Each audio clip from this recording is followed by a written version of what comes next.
Welcome back to the Campaign Builder. I'm Adam. And I'm Dan. And we're showing you how we build a campaign to get characters from level 1 to level 20. We know that your table is different than ours, so feel free to use, adapt, and throw away whatever you need to in order to make things work for your campaign. We're expecting a well-rounded party, so we're designing encounters for the following 5 general archetypes: warrior, priest, mage, criminal, and outdoorsman. We now have a level 3 party, and they're in the midst of hunting down members of an opposing guild who have been harassing and assaulting the party since the very beginning of the campaign. Let's get to building.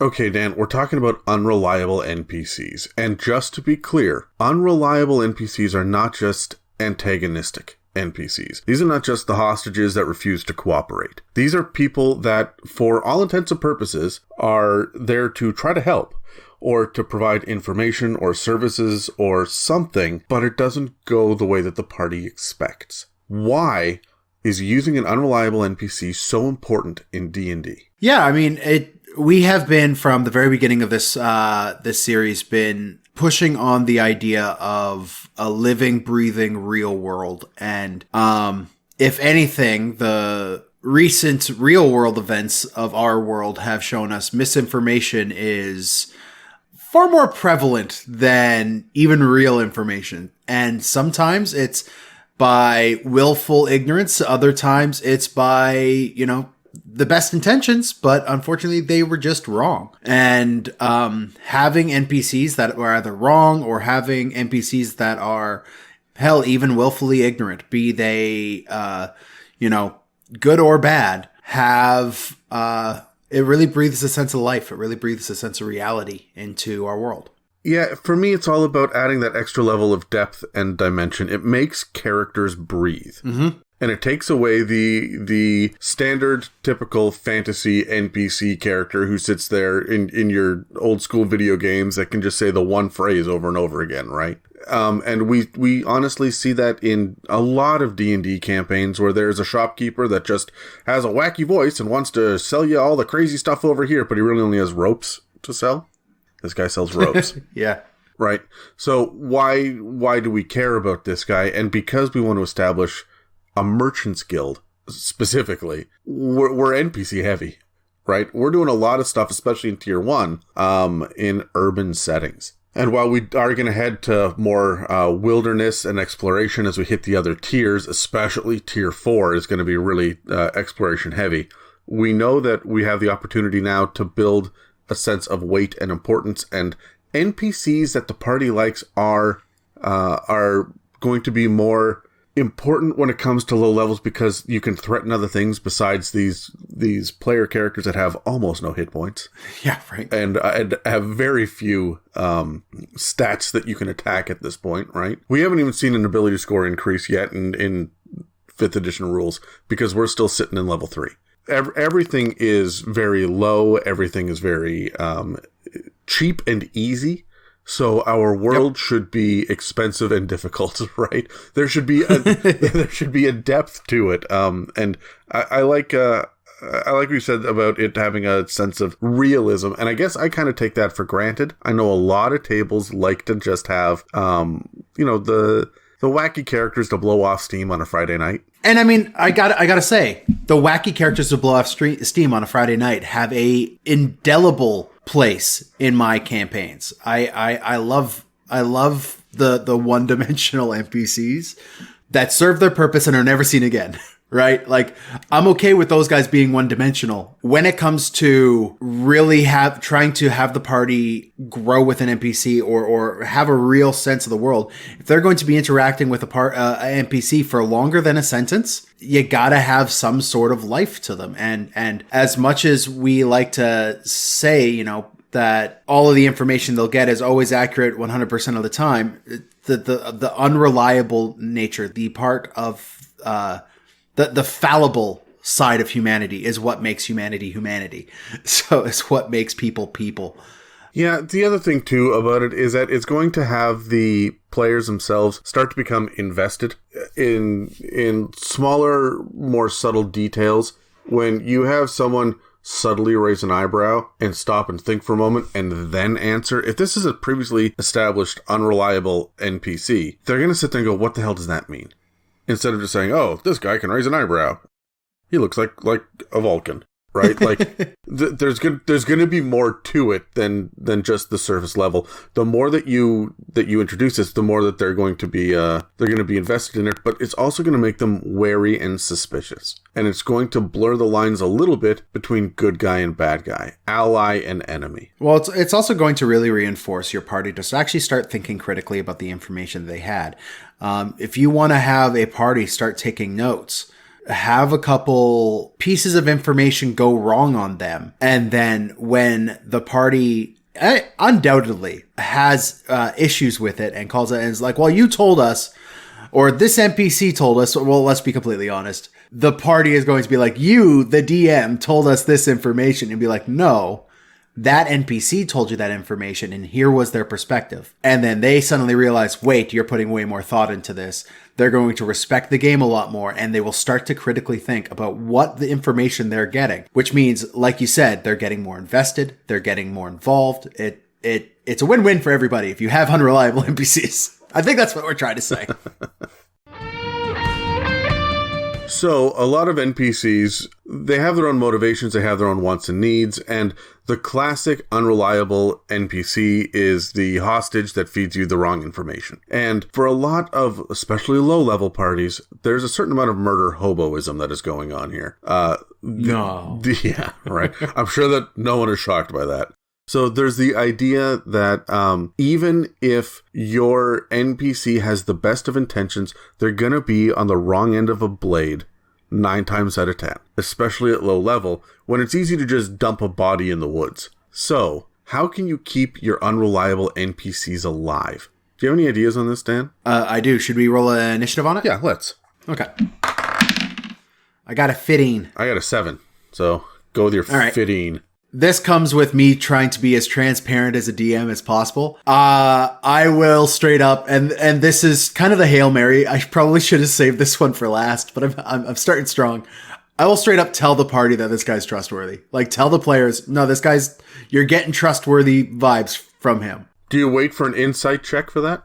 I mean, yeah, that's probably when I'd say it. But if let's be completely honest, if we quote Men in Black, a person is smart, but people are stupid. I know for a fact there will be a point in every DM's life where their party just is not saying the thing that you're expecting them to say to give them this piece of information. So if it really comes down to it, I will say, here's this piece of information that I know you guys need, and you're getting trustworthy vibes. Like if they just suddenly forget that insight is a skill, right? Then I don't mind giving them that information, or at least prodding them to roll that insight check, right? Like, hey, you outdoorsman, roll the insight.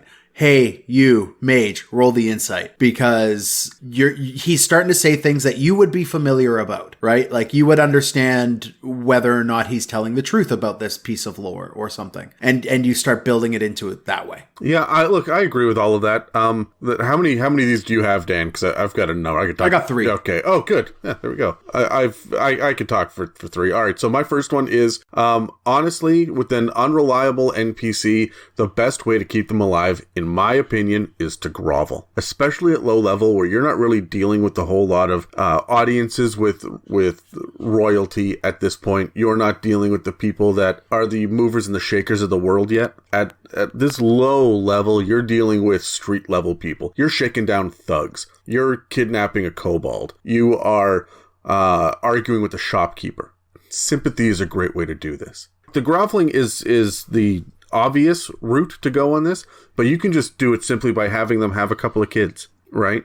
And so while they're in there arguing with the shopkeeper about, hey, you sold me this thing and it broke, he goes, man, that's not my fault. You bought it, you have it. It's how you use it, it's up to you, right? And then their like 8-year-old boy who is helping stocking shelves wanders over and goes, Papa, what's going on? He goes, no, it's okay. Go into the back. It's all right. I'll deal with this. Suddenly, there's a relationship here. It's more complex, and there will be probably one person around the table that is going to give a damn. right? Everybody else is going to say, whatever, let's kill him. But you'll have the one lawful good or even lawful neutral character say, we can't go down this road. Yeah. Let's not orphan a child today, guys. That's a Thursday task and it's Wednesday. Yeah. Said no D&D group ever. Yeah, right.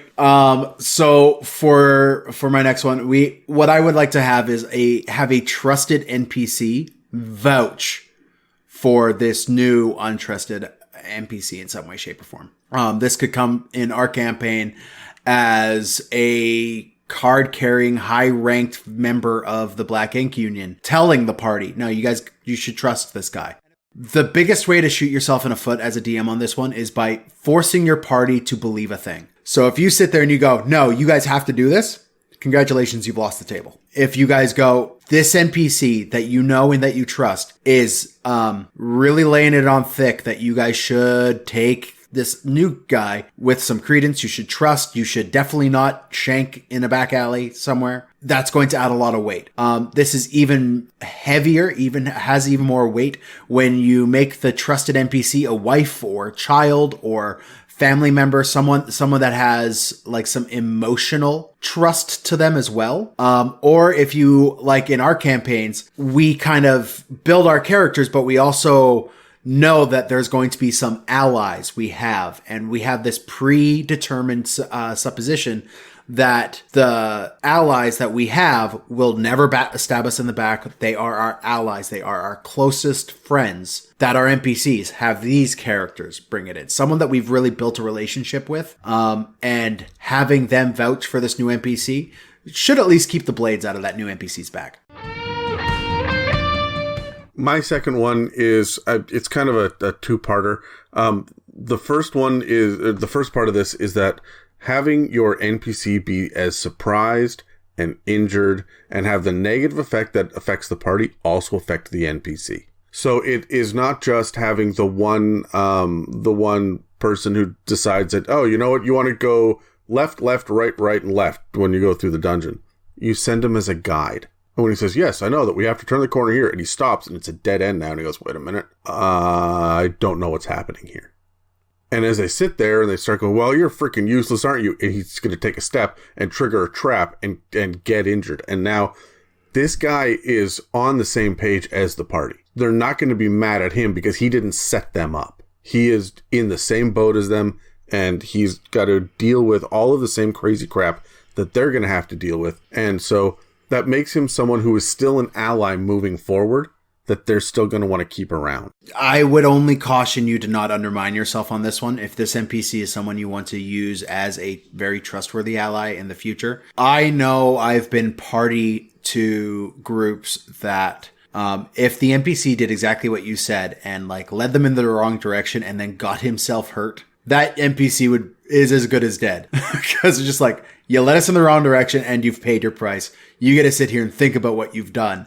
And then the party's going to go, we'll come back for you. Don't worry. Except they don't. They forget. And that guy's dead in a maze somewhere. Which is why I say that this comes with the second part to it. Have them also be funny. No party wants to give up someone funny. And I'm not going to sit here and talk about the best, top 10 ways to be comedic in a D&D campaign. That's not this episode. But, and every table is different. So know your audience, read your audience, and be able to make them laugh, because that will immediately endear the NPC to them, so that when it is the comedic, hilarious guide that comes over here, it's a little sarcastic and is always giving the warrior a little bit of shit, but the warrior is laughing and everyone else is enjoying this.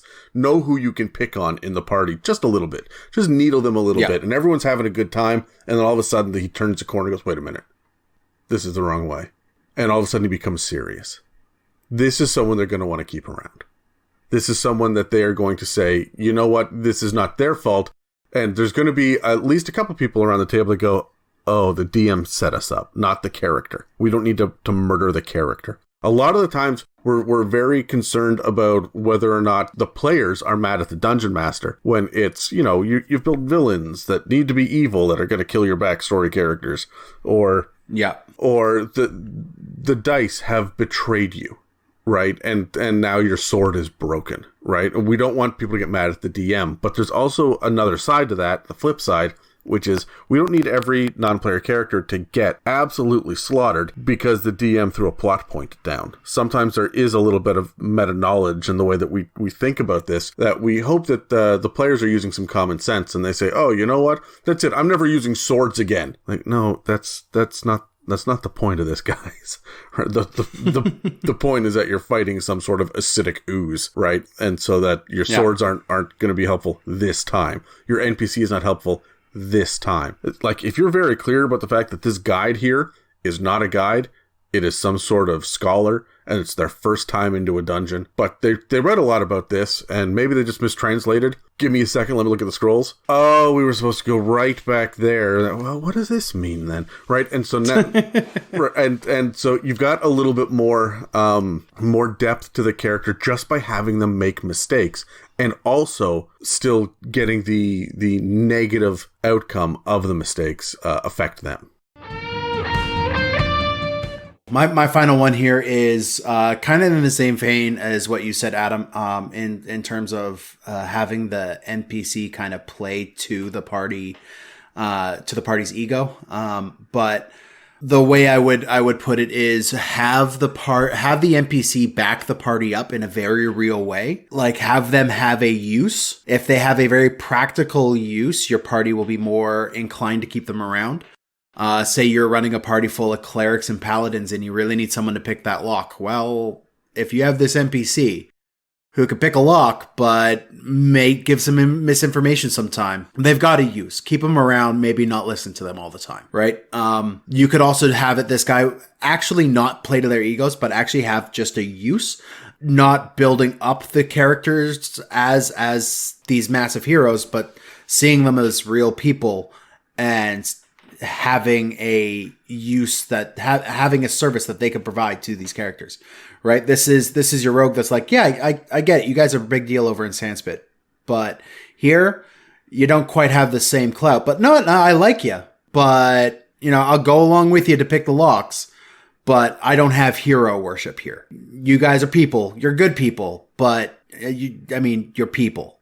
So this is a really good way to build your players' trust in a character because they have a practical use. They have a constant practical use, something that will come up again and again. That's the word I was looking for. Recurring practical use. Yeah, no matter how many times your healer screws up and cannot tie the knots whenever you guys capture a goblin, and the goblins keep escaping, you're not going to murder the healer in the party.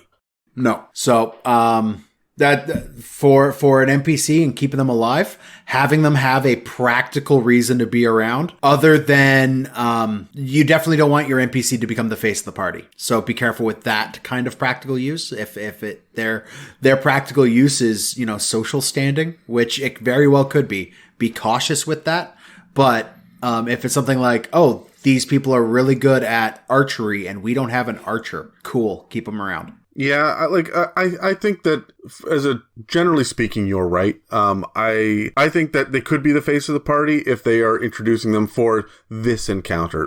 I will get you guys backstage, right? I can get you access to an audience with the prince, and then they get you the audience with the prince, and the prince turns out to be a real dick and doesn't act the way that everyone wanted them to act. You can't blame the NPC that was the face of the party at that point, that got them in. But I think you're right. You can't have them be the constant replacement for the party leader, because if that's the case, then you're just going to end up role-playing with yourself while everyone around the table watches you. And that's not fun for anybody.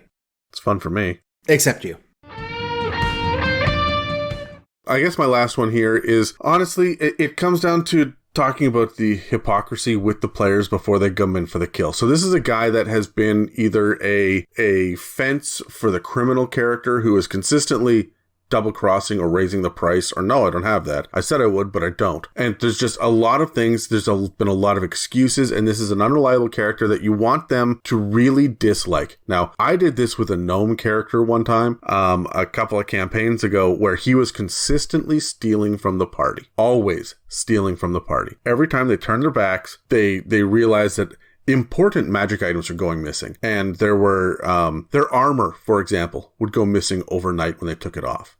And they kept finding it on this gnome, and he kept making bargains with them and making deals. And I just happened to hit a streak one time, a very lucky streak where his insight was, or his deception just beat all of their insight checks. And so the players knew, but the characters could do nothing about it because they weren't aware. And this guy stole thousands of gold from the party. They just struck it big, and he's like, "Oh, yeah, why don't you guys invest it with me? Like, invest in what?" And he goes, you don't want to know the ins and outs." And like, we're in the middle of the wilderness. What investments are you going to make? And he just goes, "Yeah, I know, right? Gnome stuff. Don't worry about it." And they failed their insight checks. So when they came back at him, and every time they caught him, he said, "Oh, sorry, here you go." And he would give them not only their stuff back, but he would add a little bit more. "Sorry for your trouble." And so it became kind of this little bit of a contest. But there was also the idea that in time, whatever he stole would get returned to them better than they got it. Suddenly their armor would be gone. They would know he did it. They'd have to do a couple of encounters without armor. And of course, players are pissed about that. But then at the end, the armor comes back and it's shinier and it has their insignia engraved on it. And it showed up. The players know. They know in their hearts, but it hasn't been confirmed that this gnome did it. But of course, who else would have? And then it appears here. So that whenever you do something, whenever you accuse this NPC, the NPC says, "Look at all the good stuff I've done for you. What are you talking about?" You know that he is stealing money. You know that he is turning around and buying you things. Look, I know it only costs, 2 gold pieces for a standard, I don't know, water skin, whatever it is. I'm going to go buy everyone in the party. There are 5 of us here. I'm going to go buy a water skin for everybody at 2 gold pieces each. That comes to 14 gold pieces. So please hand it over. And they know that math does not add up. Right? But guys, you've trusted me in the past. It's all okay. For every one sneaky or unreliable or antagonistic or dubious thing that you do, you should have 2 definitive successful wins. So that they're like, "Well, you didn't screw us last time, so I guess we'll trust you this time."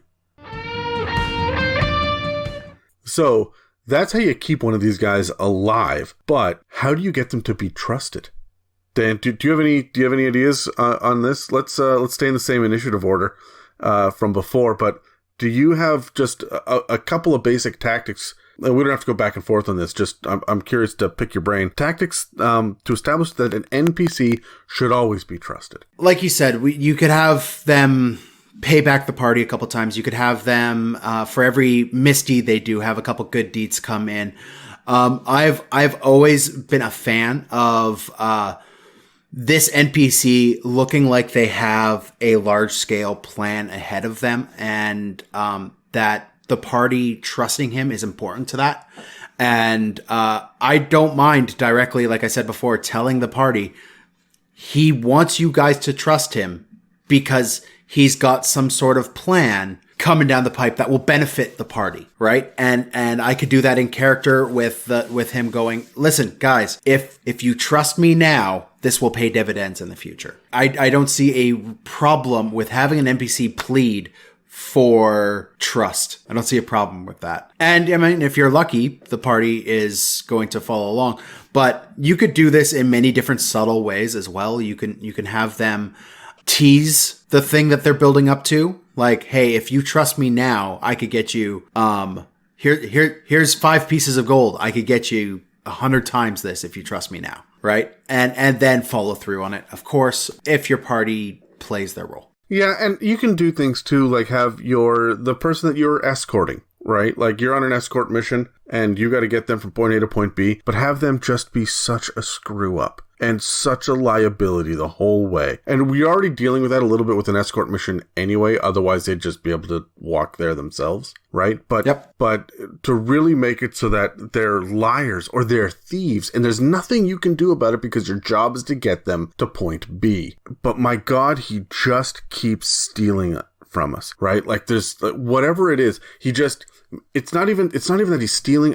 I hate him. I just hate him. But he's antagonistic and he's problematic and he's got an attitude, and the DM just seems to be picking on me whenever we interact with this guy. But he is our contact with this guild that we really need, or he's never steered us wrong, or as much as he's a dick, he just keeps handing out health potions. The idea that I really like the dichotomy between the words and the surface level actions being very, like in the role play section, being very, very, very unreliable. But then when it's time, when the actions come through, that gnome, by the way, saved the world in the last session of that campaign. He took the hit, and there was going to be someone who was sacrificed and murdered to the dark goddess of death. And he stepped forward, he dove in the way, and got executed instead, and the ritual failed. And the goddess of death did not come into the realm. She was not manifested. That was a big selfless move, and everyone sat there afterwards and went, oh, we should have trusted him the whole time. And now every unreliable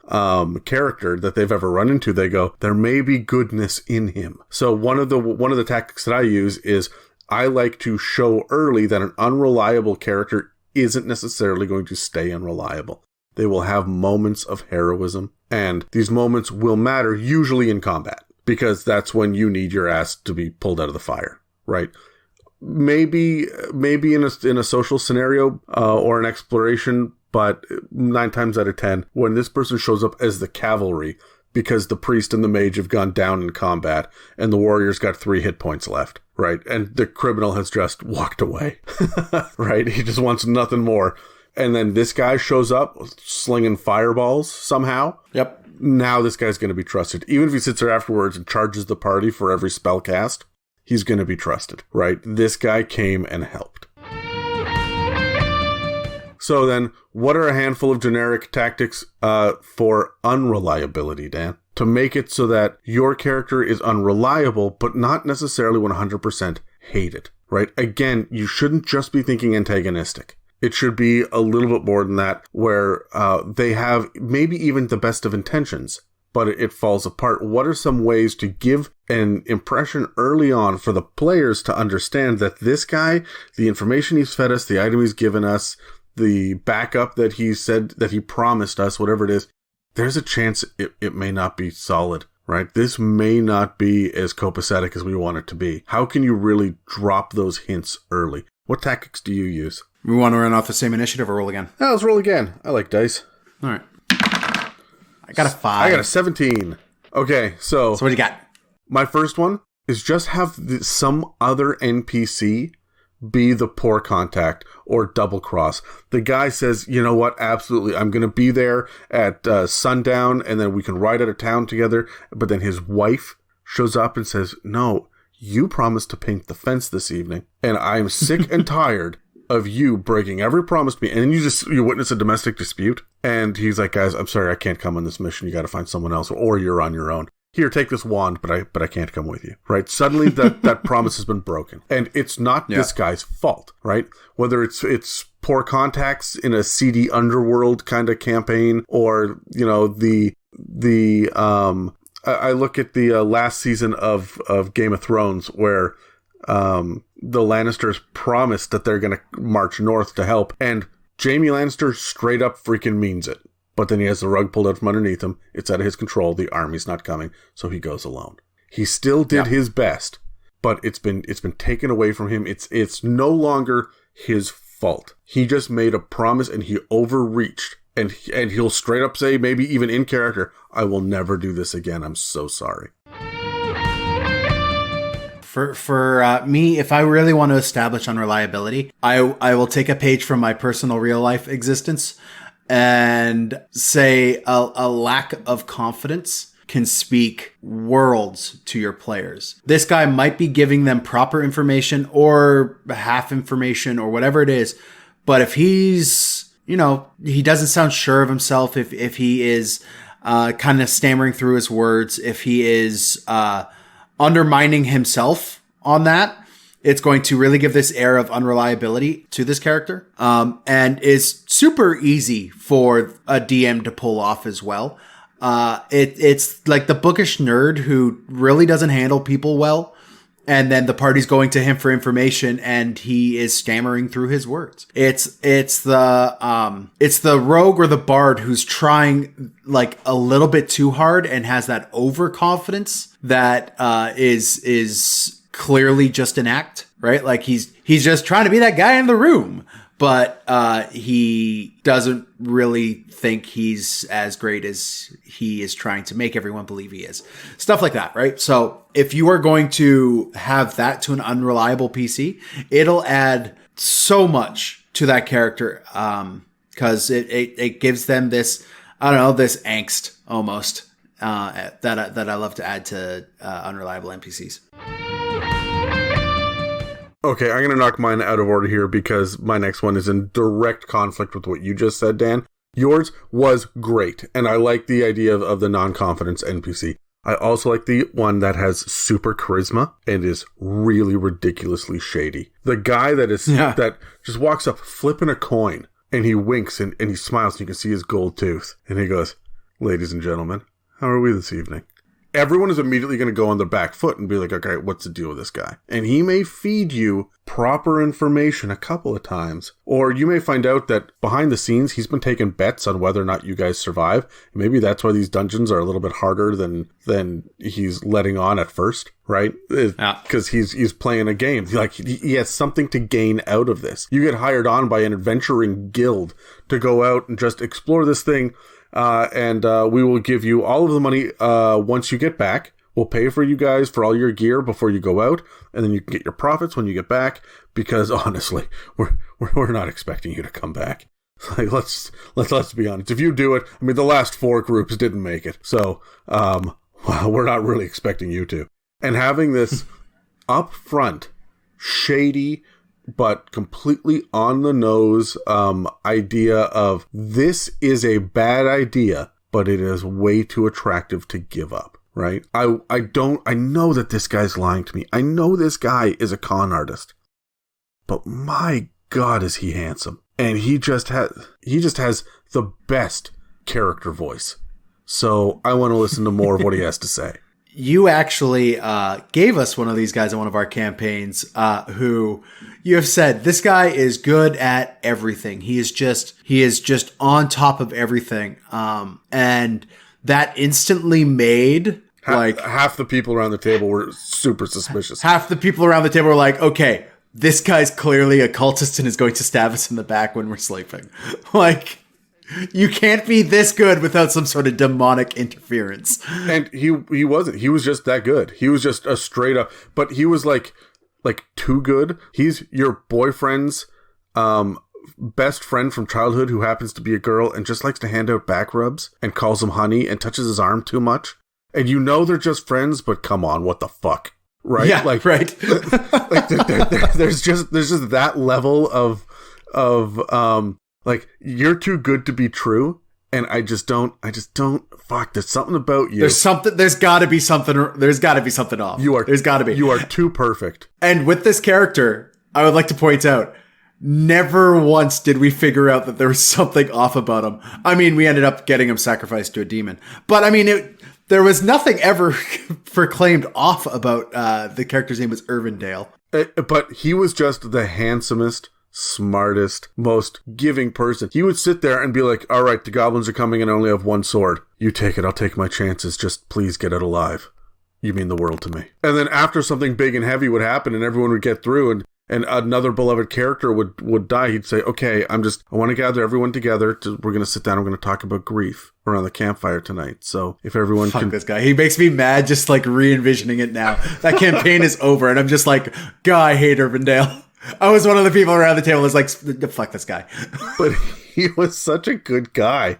He was just legitimately a good dude. The lack of confidence that I said, this could go from everything from the way they speak to like they have a tick. They have a like a nervous look over the shoulder, right? Like they wring their hands when they talk. It could just be something that's just a little off-putting about them. Like, you just don't know when the last time was this guy had a shower, right? Or she is just standing way too close to you, right? You don't have to have them be evil. You can just have them be weird and not good or funny Dungeons and Dragons weird. but uncomfortable. Just weird. Uncomfortable. I don't want to respond to these text messages. Weird. Yeah, I guess the last one that I have that is actually incredibly useful for creating confusion over motivation and reliability is by adding a language barrier. By having a character that does not speak the same language as the party. They may be aligned, but they can have complicated motivations and stuff as well, but they don't speak the same language. And over time, they will get very broken common. Or they will end up working with a sister language, maybe, that another NPC might be able to translate with. And the other NPC goes, there's no right word for this. He either means that we need to go left at the bright blue flower, or that we need to go left at the place of death. It's one or the other, depending on the dialect, and I don't know which it is. I'm sorry. And so having this language barrier will create this level of unease when it comes to dealing with or relying on information that's being given. I would not play this one up for laughs, because you're going to start hitting racial stereotypes if you're not careful. But I do like the idea of there being someone who, and this allows you as a DM as well to really focus on your body language. So this allows you to have a character who is a little bit more mysterious and has weird customs. And so, you know what? We don't really understand what he's saying. He always pulls a sword and fights beside us. He's a good guy. We don't know why he's coming with us. He just started following us one day. But it's really odd how every night he sits down and pulls another leg off of that chipmunk. And I don't know where he's getting the chipmunks from, and it seems to be some sort of religious thing that he does, because he's always, it seems he's chanting. Do you think he's in a cult? Right? I like that idea of there being the unreliable NPC, because his actions are speaking really, really clearly that he's on your side, but is he? Why is he doing this? And there's no clear way to know. This is why suddenly your wizard is like, all right, you know what? I'm going to learn the tongues spell. I got it. We got to know. We have to psychically communicate with this guy, or whatever it is. Someone cast message. Yeah. I like this, and I want to build on it a little bit, because this could be, like you said, weird actions. It could be cultural differences on top of language, like language or personality differences like that. Have them be completely normal, walk along the party, interact with the party the same way, and then they reach a fork in the road and they spit. They have to spit whenever there's a fork in the road. It could be something subtle like that. And then eventually your party's like, okay, what the hell's with the spitting? Is all like, well, I want to make sure we're making the right decision. So I'm expelling the wrong decision and the bad luck before I go ahead and we make the decision to, take that path instead of the other. Right? Like it's stuff like that, and have these weird cultural things that make the party kind of go, okay, cool. Okay, so we've talked about reliable NPCs, unreliable NPCs, how to make the unreliables seem reliable, how to keep them alive, and how to really telegraph the idea that they are unreliable in the first place without them having the big double-cross moment. So let's sit down and look at our own campaign now. We've gotten to the Jingling City. We have kind of established ourselves here a little bit as we're hunting for Lachlan's lot. But we haven't really made much progress. We've gotten some clues to hunting them down, but we haven't had any direct conflicts or real fights with them. So let's look at our dynamic encounters in and around all of the stuff that's going on. Because remember, the reason we're talking about unreliable NPCs is because we've introduced our tier 1 big bad evil guy already. We already have this mage character that we set up last session who is going to continue to be a figure in one way or another through all of the sessions, because he's going to be a sudden double cross. And of course, he's a mage. He's a little bit weird. He's a little bit quirky. There are some things, but he might be funny as well.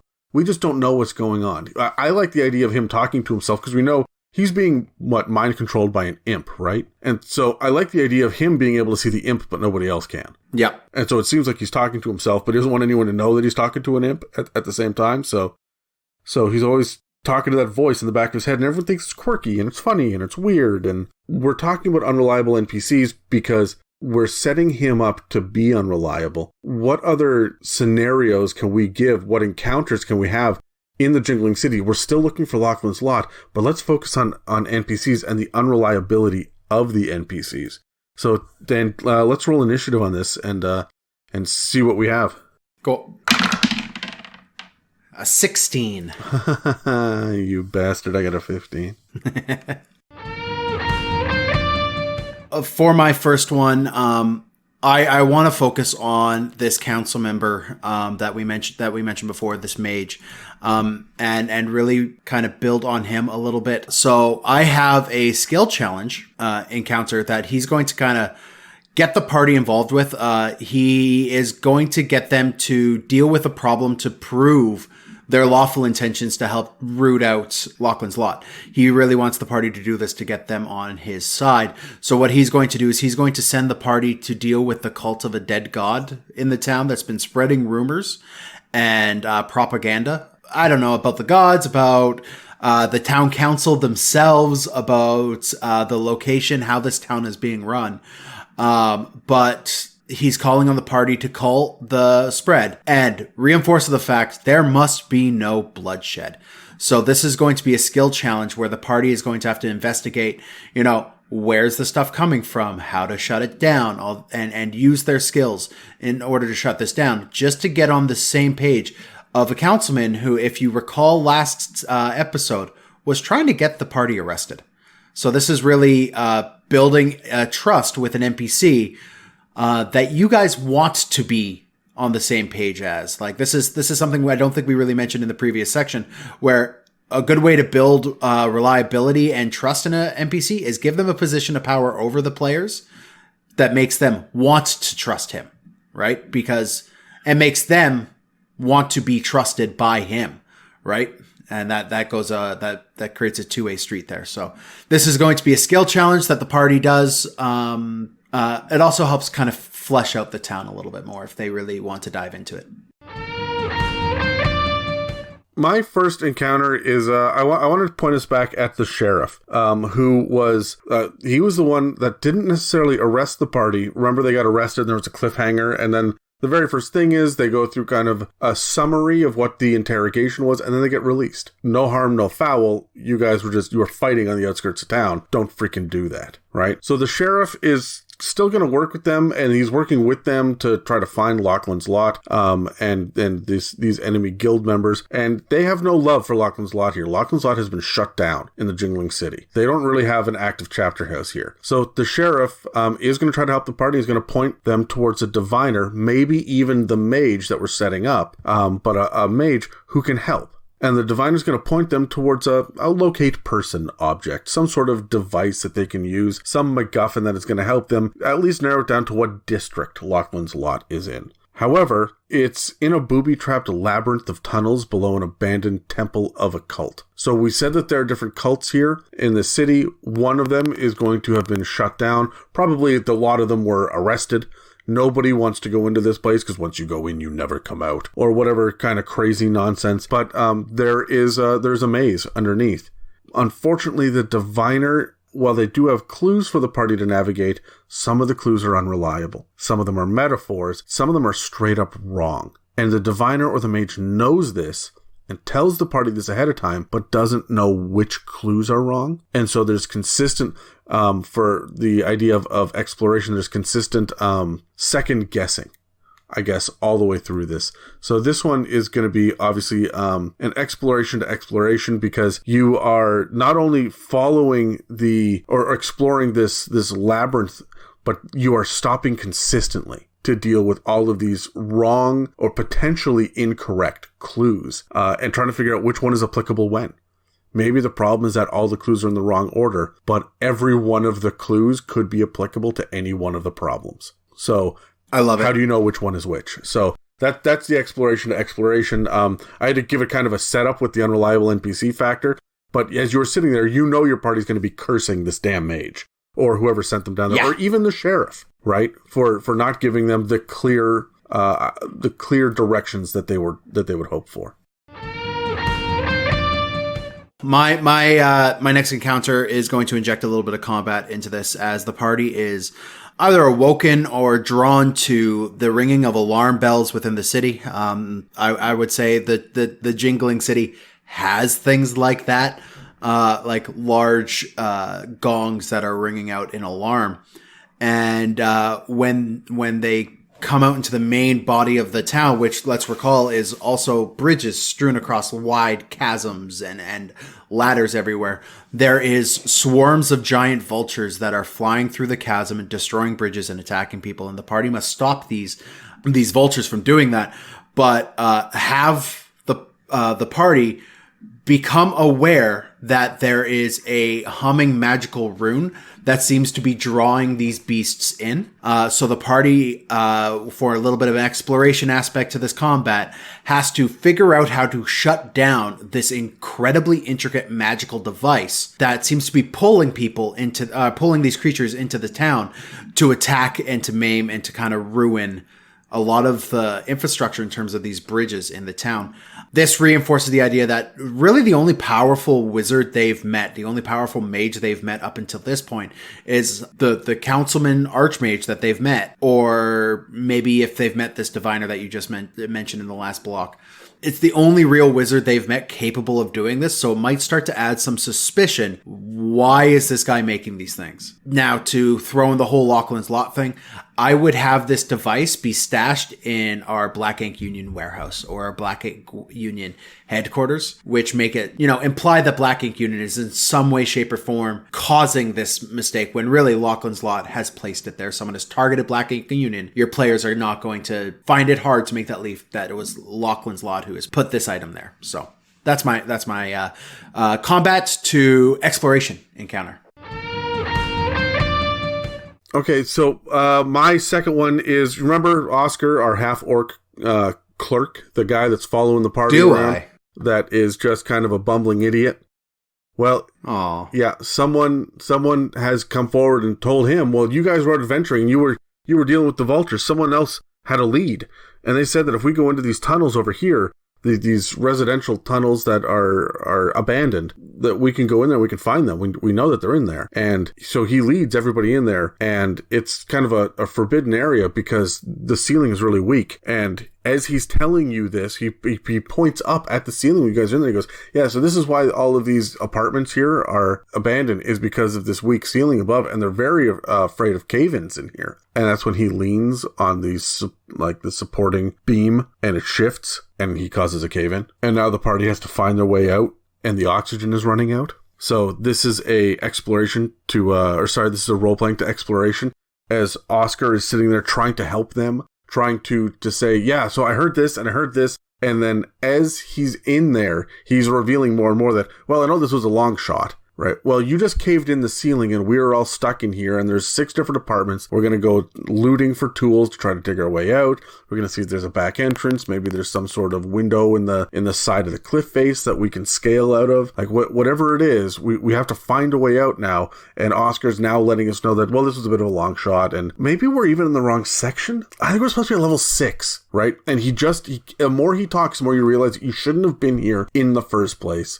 And everyone's just going to be so freaking mad at him. And then I would have Oscar find the tool or the correct way out. So not only did he create the problem, he solved the problem too. Hey guys, I'm like a hero. I'm part of the team. Yeah. It's going to be very difficult to be mad at him long term, but they will definitely be frustrated with him in the moment. And that's a good setup because we want Oscar to be unreliable from day one. And I think that you said earlier in this episode, having the kind of nervous, low confidence, bumbling kind of character. Oscar is that at first. That's the one that I'm excited about doing because this can also be a dynamic encounter, but it doesn't have to be a long one. This is just, they're not going to get a whole lot of new information out of this, except the fact that Oscar's just freaking brutal. There may be a couple of, cave dwellers, which are large insect-like creatures in D&D. Like, there could be something like that in here. You may find a couple of tunnel-dwelling monsters to fight, but they'll be low level. They'll be easy to handle, and you're not going to be dealing with too much nonsense because it was an accident to even come in here. This is not a plot point. This is just a neat little ridiculous thing that further shows you that Oscar's a fucking piece of goddamn trash. And why do we even include him in this goddamn damn campaign. But, oh, he found the way out, guys. There's a door. It says exit.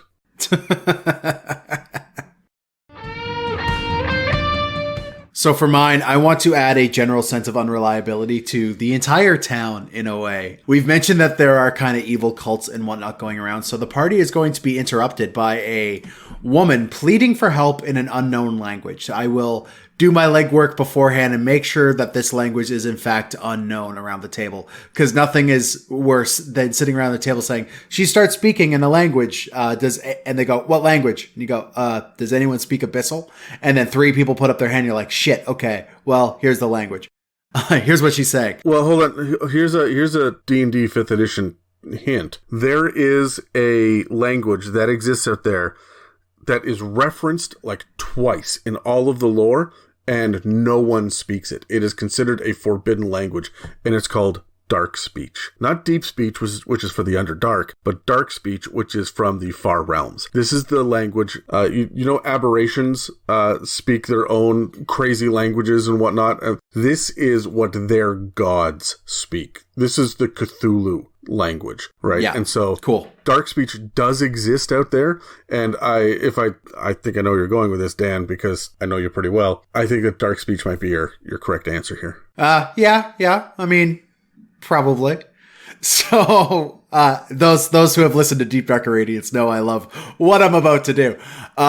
So this woman comes in pleading for help in an unknown language and draws the party to a nearby alley where the thieves that left them to die in the sewers in the previous episode or previous session come back to quote unquote finish the job contracted by Lachlan's Lot to finally try to take your party out. This gets a bit weird when midway through the fight, the woman transforms into a horrid monstrosity and starts attacking both her friends and the party. And the NPCs who are there to take out your party have no idea what the hell's going on. So now you have this combat to combat encounter where they're fighting, and then this woman stumbled across some sort of weird spell that she was muttering inanely to you people, unbeknownst to herself.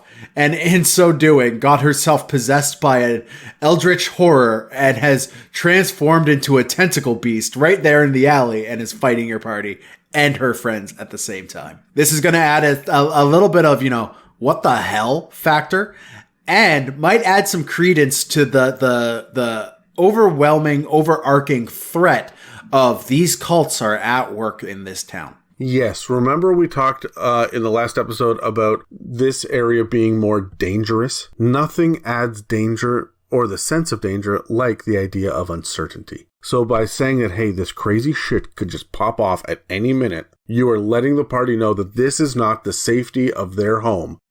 You are in a bizarre place where there are cultists, there's just weird shit going on all the time. You can even have the sheriff consistently muttering about, oh, these freaking cultists, man. If you have any idea what it's like, no, you would have no idea what it's like. I have seen shit. And now the party gets to see shit. And the sheriff could even show up and say, oh, must be Tuesday. Here we go again. Yeah, right. Looks up and goes, oh, that's where the sun is. Yeah, this makes sense. So my last one is pretty straightforward. This is an exploration to role-playing, and it might be my favorite thing that we've said so far. I like the idea of Lachlan's Lot having an old chapter house that has been abandoned, and it's going to be full of clues of safe houses around and whatnot where Lachlan's Lot might be hiding. Where all of the people that escaped from Sandspit that are now worked into the background, they've disappeared into the populace now in the Jingling City. Where could they possibly be? There are clues all over Lachlan's Lot Chapter House, and this is a big thing. Here's a big reveal about, you know what? Definitively speaking, we know that this is the place that we want to start looking. Now we've got a solid lead, and we're going to go forward. But before you can do that, you have to deal with the butler that is left behind, who is a grumpy little homunculus, who has 2 legs and a set of wings and just hovers around, who's essentially Marvin, the depressed robot from Hitchhiker's Guide to the Galaxy. Oh, I love it. It is basically Alan Rickman. Yes, but alive. It's what you're trying to say. Yeah. But, oh, ouch. But Alan Rickman voiced Marvin in that, right? Yes, I love the idea of him walking around, and he's helpful, but he's just critiquing everything about you. It has worked into him that people from the Black Ink Union they're just low people. You can never trust a merchant, right? And he goes on and on and on, and he's probably got like a drawl, like there's a depressed, drawn out quality to his voice, and he's just not happy to be here. And whenever someone's like, hey, what's behind this door? Why are you still here? What's behind the door? Another room. Like, he's going to be helpful if you put the pressure on him, but he's generally unhelpful. Not because he hates the party. He's not being antagonistic. He just hates life in general. And he just wants to go back to sleeping in the closet where they left him until they come get him again. But he's pretty sure they're never coming back. No one comes back. Life is meaningless. Please leave. Oh, I love it. So it's like your party comes in to like walk in and he's like, yeah, sure, whatever. Come on in. What are they going to do? Come back and destroy me? God, I hope so. I like the idea of you guys having to break through the front door with the crowbar, and he's sitting on the stairs just inside the front foyer going, well, I mean, you could have knocked, but sure, break the door. Whatever. It's not like there's crime in this area. Fuck.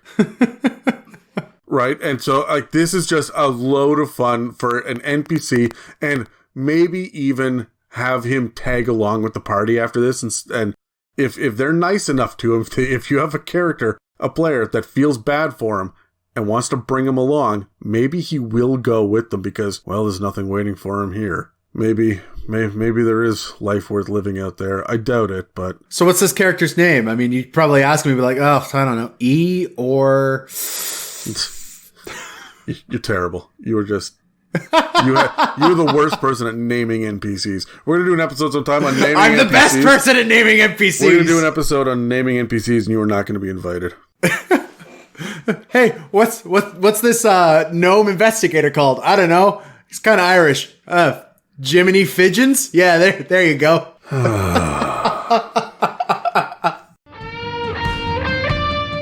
So, now that we've expanded our list of interesting NPCs, it's time for us to sit down and mull over who we can trust. This will let us determine who our allies are as we prepare to end our feud with the opposing guild once and for all. So, tune in next week when we finally resolve our issues with our first arch enemies, and we have a resolution to this problem that is Lachlan's Lot. Thanks for listening to this episode of the It's a Mimic Campaign Builder. You can find us on iTunes, Spotify, and most podcast catchers, and all of our episodes and a big fancy donate button are available at www.itsamimic.com. Check us out on Instagram, Facebook, Twitter, and more, and we would love to hear your thoughts on how you would use this episode in your own homebrew campaigns. I'm Dan. And I am the very reliable Adam. No one believes you.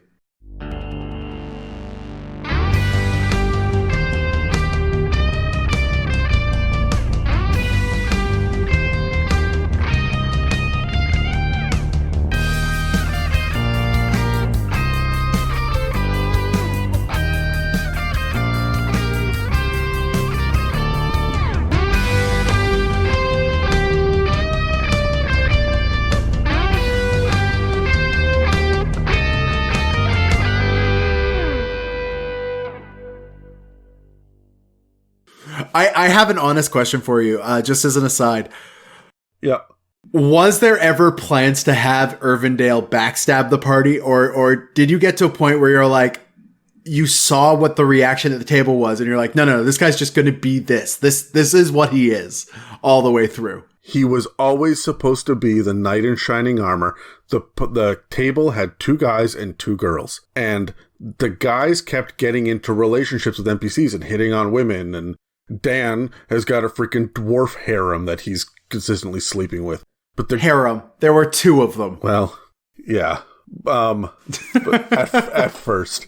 But they're my lady friends. There were 2 there were 2 players at the table, the 2 girls there that were not engaging at all in anything romantic. And I said, okay, what is the best possible guy that I can give? He's going to provide security. He's going to listen. He's going to be understanding. He's going to be pleasant to look at. And he's also going to just be slightly better than the guys around the table because the girls will think that's hilarious. So whatever happens, this guy will just have a natural bend in one direction. and he will be more giving, because it was To the left? Sorry. it was an evil campaign. Well, it wasn't evil, it was moral ambiguity, but he was a bright shining star of heroism in the middle of it. Yeah, and then we sacrificed his ass to Demogorgon. Suck it, Irvindale, you prick. I'm